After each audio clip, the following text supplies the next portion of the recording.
Good morning, good evening, good afternoon, ladies and gentlemen. This is YouTube. This is Pastor Dow. I want to talk to you here this morning and listen to the title of this particular message: Religious by Nature.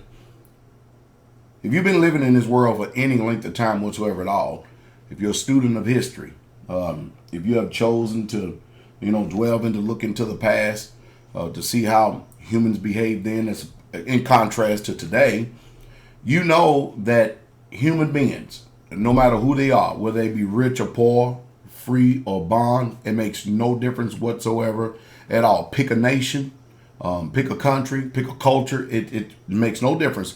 One thing they all have in common is that they are all inherently religious, every single one of them. And, usually people go with the religion of the country of their nativity. And everybody assumes that religion is right. And don't tell me that atheists and agnostics and all these people don't believe, because even unbelief is a religion. But hey, let's get to the point here. The point is this: when you look into the world today, especially in government, in music, the places where the big bucks, the dollars are rolling and stuff, it's inevitable that, and it's kind of hard to not see, especially when you look at the architect of the land here in the United States of America. You see the layout of Washington, D.C. You see the Washington Monument, which is nothing but a phallic symbol, a picture of a male penis. And then you look at all of the Satanism involved in Masonry and all these rituals and everything. Where do they get all these things from? Where do they come from? I'm only talking about America today, because other countries and cultures, they all have their problems. They have statues off in the middle of woods of human figures. Figures, I assume at one time that was seen from heaven, with human faces, wings on their backs, crow toes. I mean, hey, you can stick your head in the sand and say you don't believe anything, but that still does not change the cosmos or the order of things. Man was created to worship, and he will worship someone or something. That includes him making an idol out of his own opinion, meaning he becomes a worshiper of himself. Well, given all the different forms of religion that we are all inundated with on a daily basis, and everybody is using the news media, everybody's using the TV to do whatever they can to cram their philosophy, to cram their perspective, their theology, and their belief down everyone's throats. And everybody is totally intolerant of other people's views and perspectives, especially when you watch these people trying to force change. You look at the people that are sodomites. They're trying to force the world to accept their religion, their way of life, what they believe. And of course, a lot of people are just simply not accepting it. Vladimir Putin, he actually needs to be the president here in the United States of America.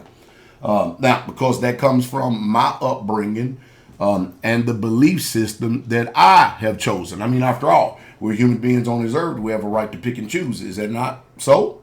Sure it is. But, the other day I asked the people, I said, is sodomy against the law? And of course, inherently, the answer is yes. But watch this. With it being against the law, yet you have the president, you have people in Congress, the House and the Senate, you have governors, you have everybody catering to the homosexual agenda movement. And everybody is promoting this contrary to what the law says.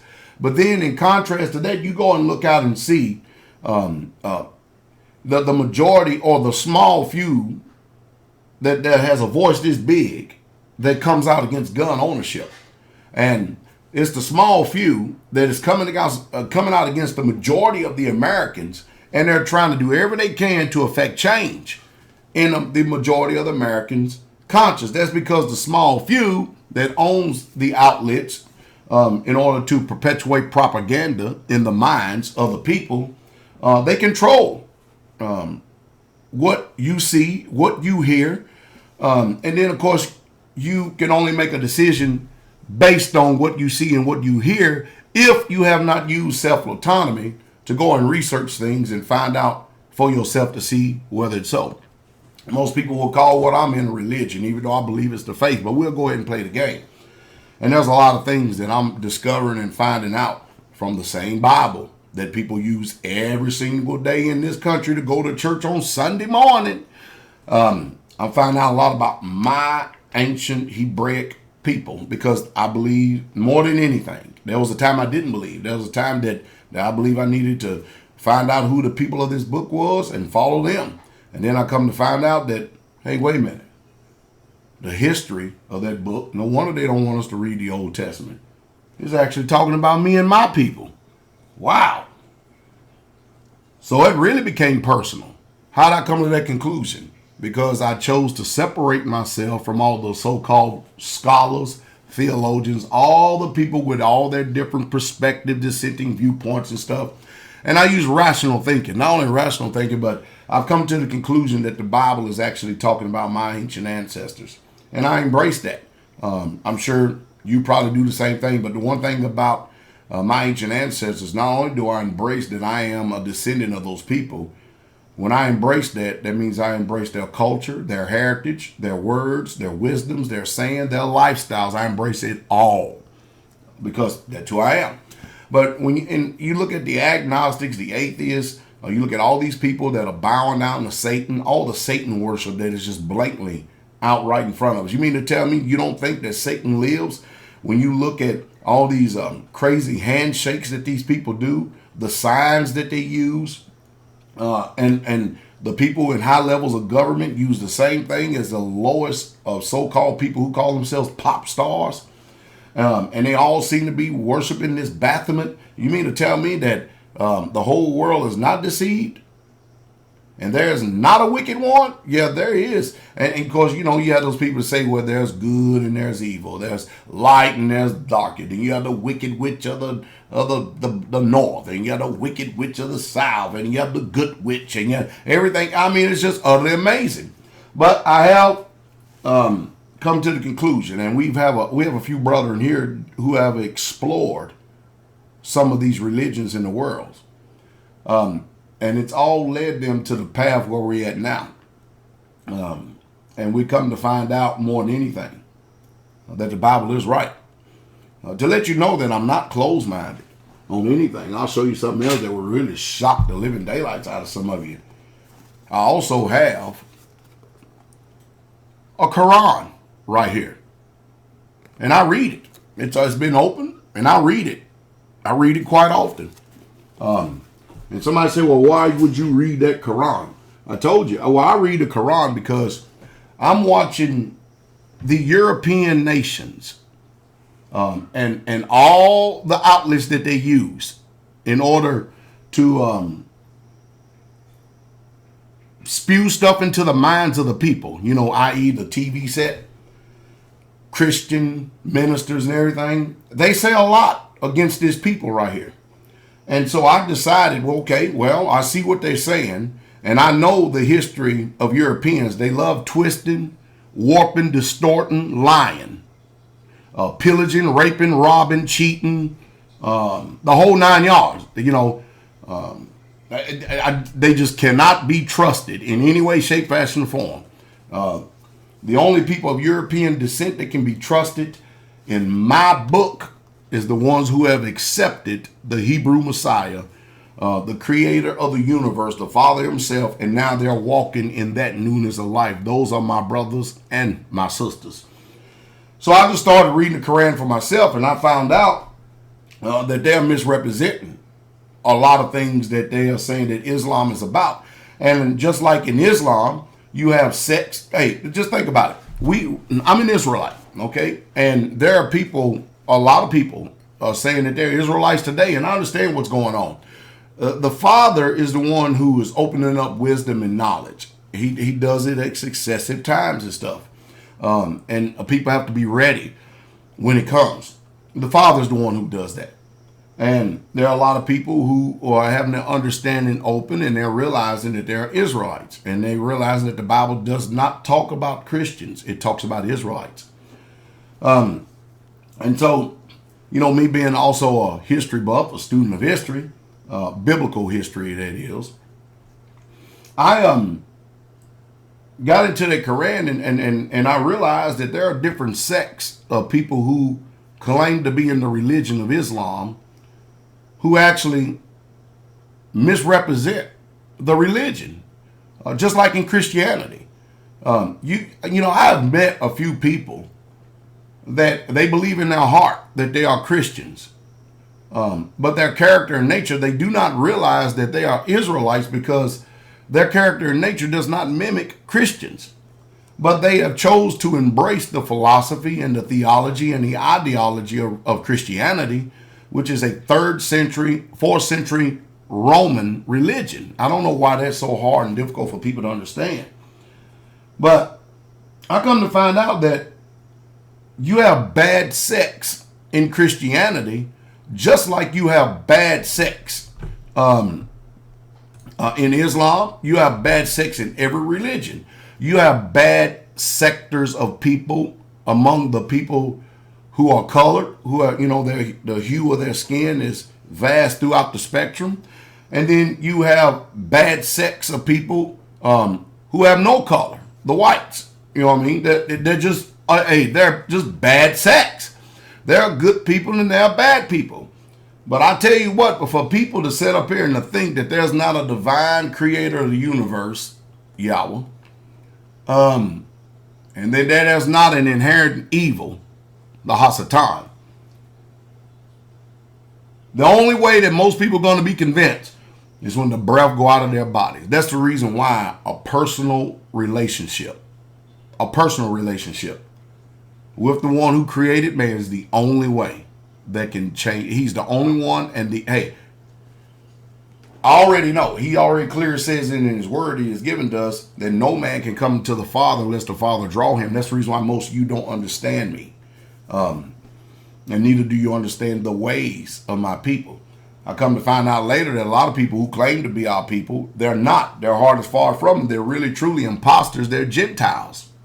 And it's a shame. They're Gentiles in mind, they're Gentiles in nature and in spirit. They haven't changed nothing right here. Because the only way you can serve the Father is with your mind. That's the reason why people do all this meditation.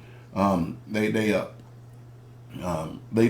feel something when they worship bow down to a statue or worship some inanimate object or something. There's something there. Just like, let me give you an example. Have you ever been in a spirit of rebellion? Have you ever been in a spirit of rebellion? Now, when you are in that rebellion, you believe you're right. And there's nobody on earth that can convince you, no matter how many voices that dissent against you. You're going to hold your ground because you believe you're right. What can snap you out of that? Most people don't come out of it. Most people don't at all. Just like jealousy. You ever been jealous before? Jealousy, it is a learned behavior, depending on the culture you're raised in. You know how it feels. You sure you do. You know how it feels because there's a spirit that comes upon you. Now you can choose to accept or disagree with the influence of that spirit. Most people choose to accept it and operate after it. But when a person is offended, you know, the Bible talks about an offended people. Have you ever tried to talk to a person that is offended? I'm going to give you characteristics and traits of them. First thing they do is they lose all respect for anyone around them. Everything they touch dies. They're very short in their words and character and nature. Their face begins to turn like an adamant stone.